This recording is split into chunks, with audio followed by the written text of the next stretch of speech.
दोस्तों बात करने वाला हूँ यहाँ पे मैं इनकम टैक्स स्लैब रेट के बारे में, इनकम टैक्स रेट चार्ट के बारे में बात करेंगे।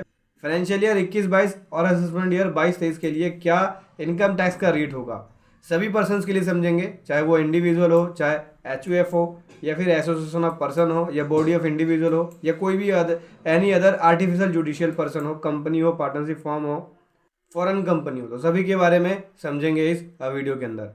तो सबसे पहले बात कर लेते हैं इंडिविजुअल के बारे में। अगर आप इस रेट चार्ट को डाउनलोड करना चाहते हैं तो वीडियो के डिस्क्रिप्शन में इसका लिंक मिल जाएगा। सबसे पहले समझते हैं इंडिविजुअल के बारे में। यहाँ पे उन इंडिविजुअल के बारे में बात कर रहा हूँ जो कि ना ही सीनियर सिटीजन है और ना ही सुपर सीनियर सिटीजन है। सीनियर सिटीजन कौन होते हैं? जिनकी एज 60 साल से ज़्यादा है, और सुपर सीनियर सिटीजन जिनकी एज 80 साल से ज़्यादा है। ठीक है, देख सकते हैं असेसमेंट ईयर 22-23 और असेसमेंट ईयर 21-22। असेसमेंट ईयर 22-23 का मतलब क्या हो गया कि ये फाइनेंशियल ईयर 21-22 से रिलेटेड है। ठीक है, और असेसमेंट ईयर 21-22 का मतलब हो गया फाइनेंशियल ईयर 20-21 से रिलेटेड है। यहाँ पे मैं लिख भी देता हूँ ताकि समझ में आए।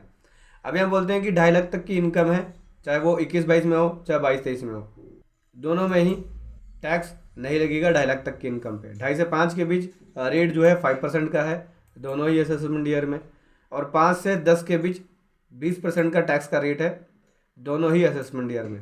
और अगर 10 लाख से ऊपर होता है तो उस केस में 30% का टैक्स लगेगा दोनों ही असेसमेंट ईयर में। और उसके बाद बात कर लेते हैं सीनियर सिटीजन। अगर सीनियर सिटीजन होता है कौन? इंडिविजुअल, तो उस केस में क्या इनकम टैक्स रेट होगा? सीनियर सिटीजन का मैंने मतलब बताया कि जिनकी एज 60 साल है या 60 साल से ज़्यादा है। ठीक है, तो वो यहाँ पे सीनियर सिटीजन होते हैं। तो अगर सीनियर सिटीजन का केस है तो 3 लाख तक की इनकम पे कोई भी टैक्स नहीं है। ठीक है, चाहे वो असेसमेंट ईयर 22-23 हो या 21-22 हो। और 3 से 5 के बीच होगा तो 5% का टैक्स लगेगा। ठीक है, दोनों ही असेसमेंट ईयर में। और 5 से 10 के बीच 20% का टैक्स लगेगा दोनों ही असेसमेंट ईयर में। और 10 से ऊपर हो तो 30% का टैक्स लग जाएगा। इसी प्रकार से सुपर सीनियर सिटीजन की बात करें तो सुपर सीनियर सिटीजन का मतलब हो गया कि ऐसे पर्सन जिनकी एज 80 साल है या 80 साल से ज़्यादा है, तो वो सुपर सीनियर सिटीजन में आते हैं। ऐसे में अगर उनकी इनकम 5 लाख तक हो तो कोई भी टैक्स नहीं देना पड़ेगा, और 5 से 10 के बीच हो तो उस केस में 20% का टैक्स लगेगा दोनों असेसमेंट ईयर में। और अगर 10 लाख से ऊपर है तो 30% का टैक्स देना पड़ेगा। इसी प्रकार से Hindu undivided family including association of person, body of individual या आर्टिफिशियल जुडिशियल पर्सन, उसका टैक्स रेट समझ लेते हैं। तो असेसमेंट ईयर 22-23 के लिए तो यहाँ पे 2.5 लाख तक की इनकम पे ऐसे पर्सन के लिए टैक्स रेट नहीं है, मतलब टैक्स 0 लगेगा, एग्जाम्प्ट है। और 2.5 से 5 के बीच का जो टैक्स रेट है वो 5% है दोनों ही असेसमेंट ईयर में, चाहे 22-23 हो चाहे 21-22 हो। इसी प्रकार से बात कर लेते हैं यहाँ पे 5 से 10 के बीच अगर होता है, 5 से 10 के बीच इनकम होती है तो उस केस में 20% का टैक्स लगेगा दोनों असेसमेंट ईयर में। और 10 से अबव है तो 30% का टैक्स लग जाएगा। 10 से अबव होते ही सभी में 30% का टैक्स है, चाहे इंडिविजुअल सुपर सीनियर सिटीजन हो, चाहे सीनियर सिटीजन हो, चाहे नॉर्मल केस है। अब यहाँ पे नोट में समझ लेते हैं। नोट में ये है कि इंडिविजुअल जिसकी इनकम 5 लाख से एक्सीड नहीं होती है, ठीक है, तो वो रिबेट ले सकता है। 87A के अंदर रिबेट मिल जाता है 12,500 का जो टैक्स बना 5 लाख के ऊपर, तो 100% रिबेट मिल जाता है। ठीक है, जो कि लेस हो जाता है और आपको टैक्स नहीं भरना पड़ता है। मतलब अगर आपकी 5 लाख तक की इनकम है उस पर टैक्स बना तो रिबेट मिल जाएगा 12,500 का। ठीक है, और 5 लाख से जैसे ही इनकम क्रॉस होगी, 5 लाख 1 हो गया, तो उस केस में 12,500 का जो टैक्स बनेगा वो जमा कराना पड़ेगा। यानी 5 लाख तक की इनकम पे आपको 12,500 का टैक्स का रिबेट मिल जाएगा। उसके 5 लाख से ऊपर जैसे इनकम क्रॉस हो गई तो 12,500 में टैक्स प्लस हो जाएगा और फिर वो आपको जमा कराना पड़ेगा। अभी बात करते हैं, गवर्नमेंट ने यहाँ पे फाइनेंस एक्ट 2020 के अंदर इंडिविजुअल और एचयूएफ के लिए स्पेशल रेट ऑफ इनकम भी लेके आई है। स्पेशल रेट ऑफ इनकम क्या है, चलिए समझते हैं। असेसमेंट ईयर 21-22 के लिए और 21-22 के बाद का है।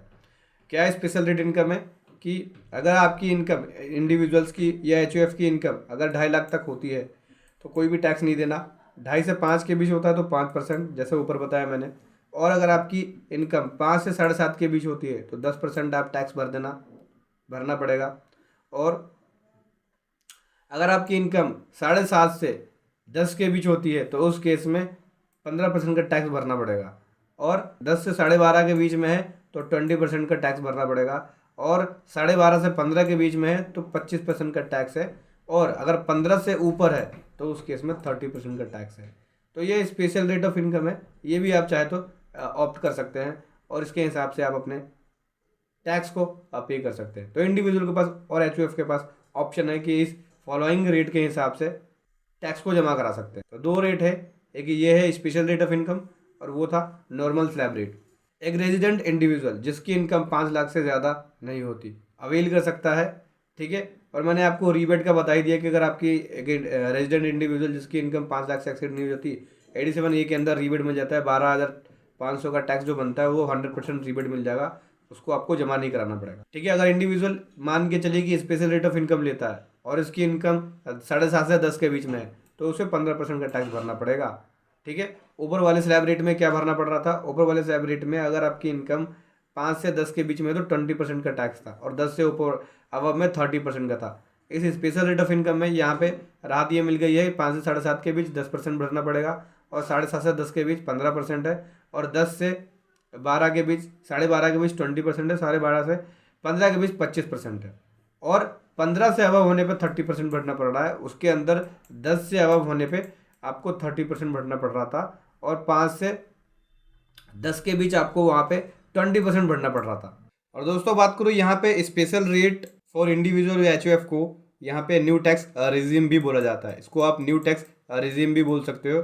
जो स्पेशल रेट ऑफ इनकम है गवर्नमेंट जो इस इंडिविजुअल या एचयूएफ के लिए लेके आई है, इसे न्यू टैक्स रिजीम भी बोला जाता है। इस न्यू टैक्स रिजीम के अंदर आपको क्या होता है, कोई भी डिडक्शंस या एग्जेम्पशंस नहीं मिलता है। अगर आप इस न्यू टैक्स रिजीम के अंदर जाते हो तो कोई भी डिडक्शंस या एग्जेम्पशंस नहीं मिलेगा, तभी यहाँ पे आप लोअर रेट का बेनिफिट उठा पाते हो। जो टैक्स का जो लोअर रेट है तभी आप बेनिफिट उठा सकते हो।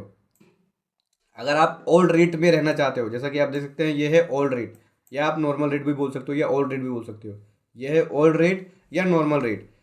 इसमें रहोगे तो टैक्स का रेट आपका इस स्लैब के अंदर आएगा, और न्यू टैक्स रेट में जाओगे जहाँ पे आपको कोई भी डिडक्शंस या एग्जेम्पशंस नहीं मिलेगा, जिसको न्यू टैक्स रिजीम्स बोलते हैं। तो यहाँ पे आपको टैक्स का रेट कम मिल जाएगा, लोअर टैक्स रेट का आप बेनिफिट उठा सकते हैं।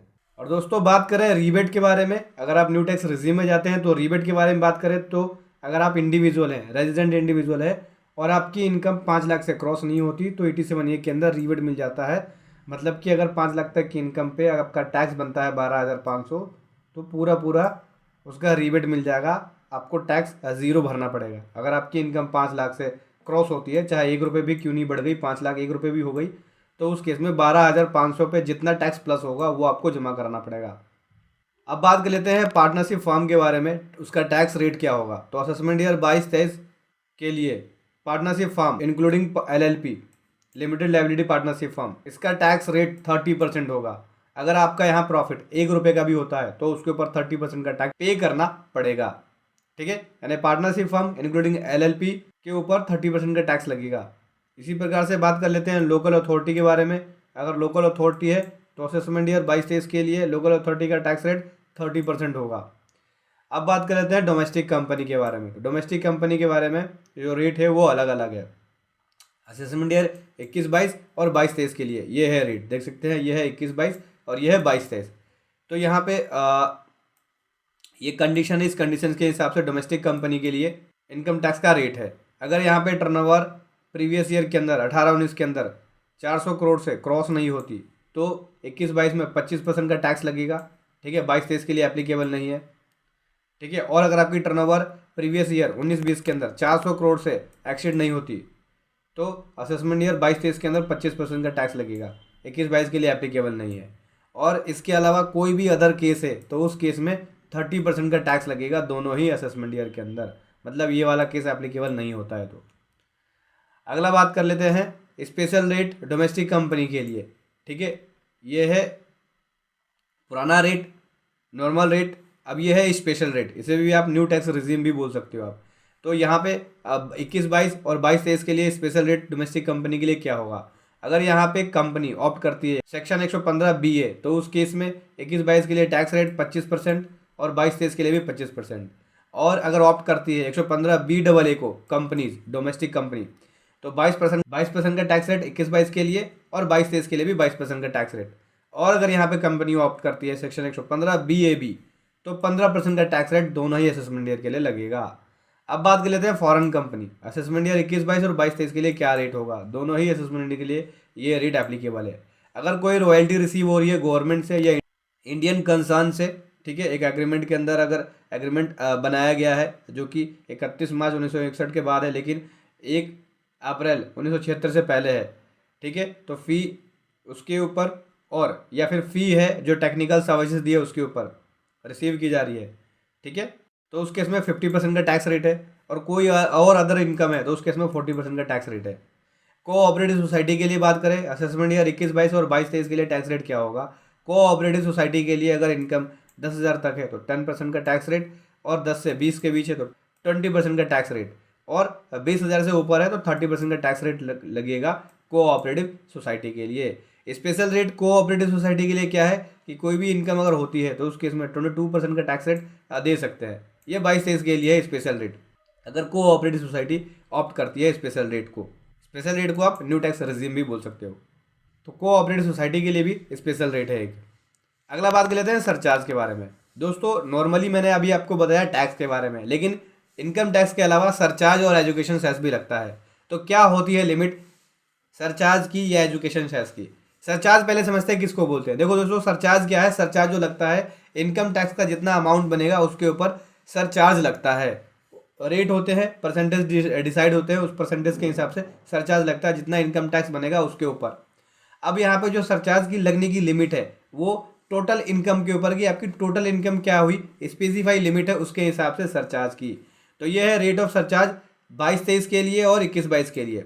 सबसे पहले बोलते हैं अगर यहाँ पे अगर टोटल इनकम 50 लाख से 1 करोड़ के बीच में है तो 10% का सरचार्ज लगेगा, ठीक है। और अगर इनकम 1 करोड़ से 2 करोड़ के बीच में है तो 15% का सरचार्ज लगेगा। और अगर इनकम 2 करोड़ से 5 करोड़ के बीच में है तो 25% का सरचार्ज लगेगा। और 5 से 10 के बीच में तो 37%, और 10 से अबव है तो 37% का सरचार्ज लगेगा। इसी प्रकार से असेसमेंट ईयर 21-22 के अंदर 50 लाख से 1 करोड़ के बीच में 10% का सरचार्ज, और 1 से 2 के बीच में 15% का सरचार्ज, और 2 से 5 के बीच में 25%, और 5 से 10 के बीच में, और उसके बाद 10 से अबव होने पे 37% का सरचार्ज लगेगा। दोस्तों सरचार्ज के अलावा एजुकेशन सेस भी लगता है जो कि इनकम टैक्स और सरचार्ज को जोड़ के लगता है। लगभग बात करें एजुकेशन सेस जो है वो 4% लगता है। किसके ऊपर, इनकम टैक्स प्लस सरचार्ज दोनों को जोड़ के। इनकम टैक्स जितना बना आपका, ठीक है, इनकम टैक्स प्लस सरचार्ज को जितना भी अमाउंट आएगा इसका 4% एजुकेशन सेस लगेगा, जिसको हेल्थ एंड एजुकेशन सेस बोलते हैं इनकम टैक्स के अंदर। तो दोस्तों आई होप समझ गए होंगे आप इस रेट चार्ट के बारे में। असेसमेंट ईयर 22-23 और फाइनेंशियल ईयर 21-22 के लिए इनकम टैक्स का रेट चार्ट लेके आया हूँ मैं आपके सामने, और ये असेसमेंट ईयर 21-22 और फाइनेंशियल ईयर 20-21 के लिए भी एप्लीकेबल है। वीडियो कैसी लगी जरूर बताएं। Thank you so much. जय हिंद, वंदे मातरम।